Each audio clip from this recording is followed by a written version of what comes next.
కుమారుని కనును తన ప్రజలను వారి పాపముల నుండి ఆయనే రక్షించును. ఆయనకు యేసు అని పేరు పెట్టబడి అని చెప్పాడు.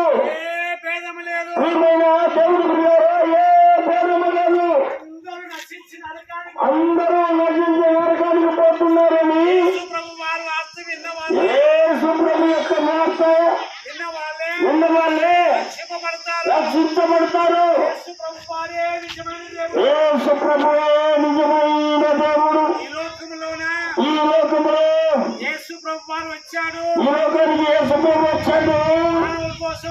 ఇదిగో నీ కోసం నా కోసం మానవులందరి కోసం ప్రాణం పెట్టాడు. ఆయన సిలువలో ఇవ్వననే రక్తము కార్చినాడు. సమాధి చేయబడాడు. ఆయన సమాధి చేయబడ్డాడు. మూడవ దినమున తిరిగి లేచాడు. ఆయన మూడవ దినమున తిరిగి లేచాడు. సమాధి బంధించలేకపోయింది. సమాధి ఆయనను బంధించలేకపోయింది. ఇప్పుడు నేను అన్నారా ఓ మరణమా, ఓ మరణమా, నీ విజయం ఎక్కడ? ఓ మరణమా, నీ ముళ్ళు ఎక్కడ?